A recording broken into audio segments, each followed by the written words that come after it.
When was the last time you did one thing fully present? Not checking your phone, not switching tabs, not replying messages in your head, not thinking about money, not replaying old conversations, not worrying about what's next. Your body is here, but your mind is split in 10 directions.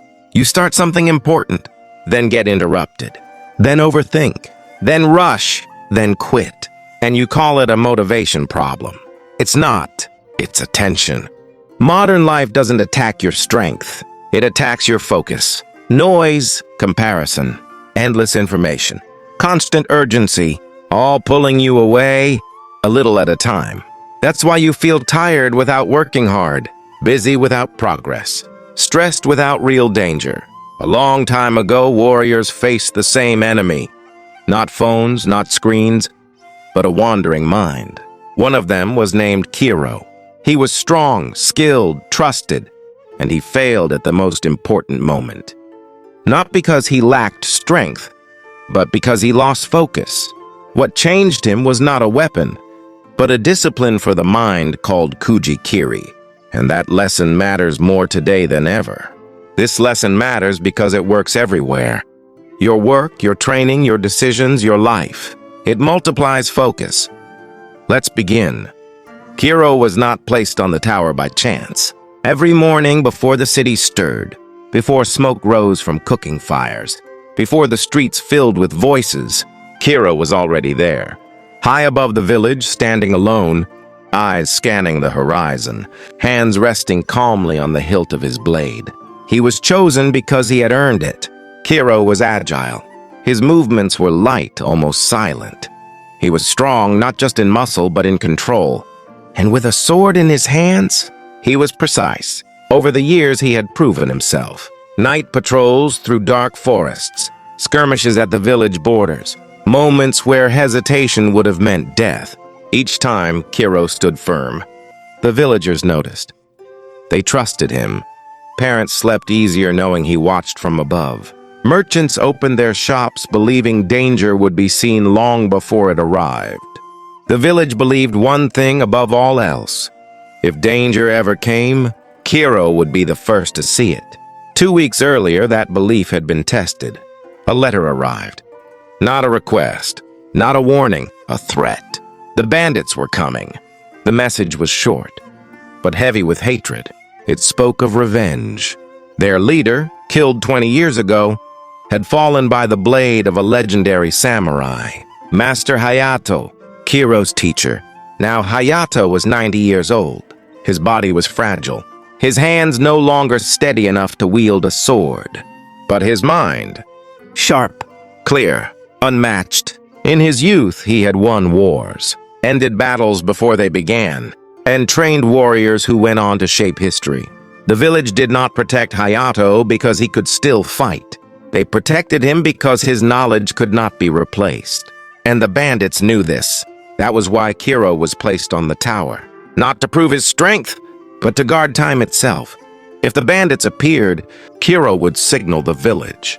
The samurai would respond. The defenses would rise, and Master Hayato would be moved to safety. Everything depended on one thing, Kero's awareness. One moment of distraction, one careless thought, one glance too late, and the cost would be more than the village could bear. So Kero stood still, breathing slow, eyes open, mind sharp, watching, because a trusted guardian does not wait for danger to announce itself. He sees it before it arrives. Kero had one flaw, not in his body, not in his skill, not in his courage. It was quieter than that.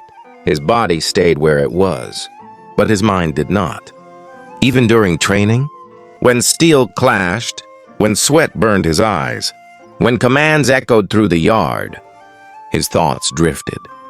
He replayed past victories, moments when the crowd praised him, when his blade struck true. Then, without warning, his mind turned darker. Old mistakes, words he wished he had never said, battles he could have ended sooner. He worried about the future, feared what might come, clung to regrets that no longer served him. Those closest to him noticed. They saw it in his eyes, in the pauses between movements, in the way he sometimes reacted, a breath too late. "You are strong," they warned him, "but your mind does not stay still." Kiro laughed it off. "I can control my mind," he said. And maybe he believed it, but control was not the same as presence. You can command a restless horse, but that doesn't mean it won't stumble. And a mind that wanders, no matter how powerful the body, will eventually fail its duty. It happened on a quiet Thursday morning. No storms, no warnings, no sense of danger. Kiro stood on the tower as he always did. The land was calm. The field stretched endlessly. The air was still, and so was the village. But inside Kiro's head, the noise began. He remembered his father, the day he died, the silence that followed, the hunger, the weight his family carried afterward. Then another memory rose. The woman who left him, the words unspoken, the future that vanished. Pain pulled him backward, thought by thought. Moment by moment, Kiro drifted away. He was standing on the tower, but he was not there. That was when the bandits came, quietly, efficiently, unseen. They passed through paths Kiro should have watched, moved through shadows he should have noticed. No signal was given. By the time the first scream shattered the morning, panic had already taken hold. The village exploded into chaos. Steel rang out. Smoke rose. People ran. Kiro snapped back into the present. Too late. Guilt hit harder than fear. He ran through fire, through shouting, through falling bodies, searching for one person, his master. He found Master Hayato at the edge of the courtyard. A bandit stepped forward. The old man tried to lift his sword. His mind was ready. His body was not. His arms trembled. His strength failed. Kiro moved. Fast, desperate, but not fast enough. The blade struck first. Moments later, Kiro cut the bandit down. But the sound of steel meant nothing now. Master Hayato lay still. No wisdom left to protect. No voice left to guide. Only silence. And in that silence, Kiro finally understood the cost of a wandering mind. The village mourned. Bells rang. Fires burned low. Voices spoke in hushed tones. Master Hayato was gone. And when the mourning ended, something darker followed. Blame. Eyes that once greeted Kiro with respect now followed him with suspicion. Children whispered behind his back, then began to mock him openly. Elders who once nodded in approval turned their faces away as he passed. No one shouted. No one accused him directly. They didn't have to. The silence said enough. The trust he once carried, the trust that placed him on the tower, was gone, and Kiro could not carry the weight of it. Before dawn, he left the village. No farewell, no explanation, only footsteps fading into the mountains. For 3 days he wandered. No food, no water, only cold wind, sharp rocks, and thoughts he could not escape. Each step felt heavier than the last. By the third night, his strength failed him. Exhausted, shaking, Kiro collapsed near the mouth of a cave. As darkness swallowed the mountains, a voice broke the silence. Kiro. His blood ran cold. Slowly, he Podnya himself and stepped inside. An old man stood in the shadows, his back turned. "I knew you would come," the man said calmly. The voice. Kiro's legs gave way. He fell to his knees. "Master, I saw you die," Kiro cried. "I watched you fall." "You did," the old man replied. "And you know why." Hayato turned. His face was unchanged, calm, steady. "You were strong," Hayato said. "You were courageous." Then his voice hardened.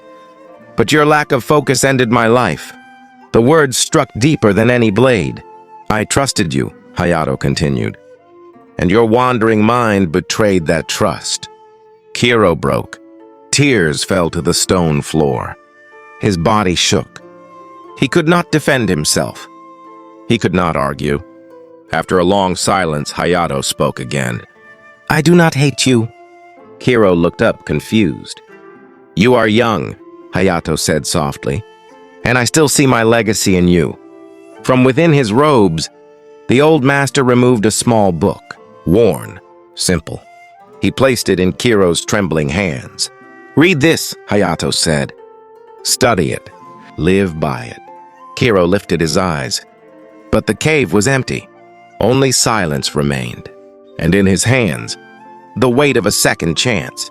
Kiro fell to his knees. The weight of everything he had lost finally crushed him. The silence of the cave made his sobs louder, heavier, as if the stone itself was listening. By evening, his tears had dried, but the pain had not. His chest still ached. His breath still trembled. With shaking hands, he opened the book. On the first page, 2 words were written with calm authority. Kujikiri. As Kiro began to read, he realized something immediately. This was not a weapon.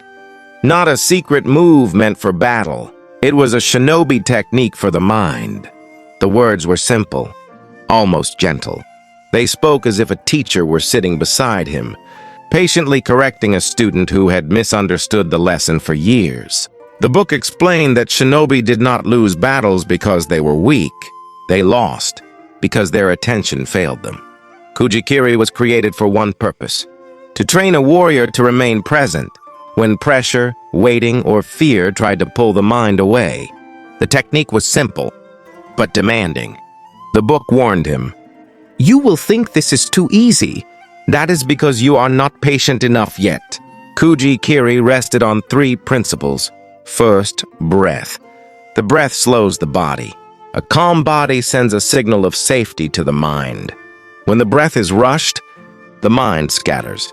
When the breath is steady, the mind begins to settle. Second, awareness. You do not fight your thoughts. You notice them. The moment you realize your mind has wandered, you return it. That return, that single moment of coming back, is the training. Third, repetition. Focus is not created once. It is rebuilt every time it breaks. The book explained it this way. Each time the mind leaves and returns, you are carving discipline into yourself. Kiro read slowly, and for the first time, he understood his mistake. He had spent years trying to control his thoughts. Kujikiri taught him to stop following them.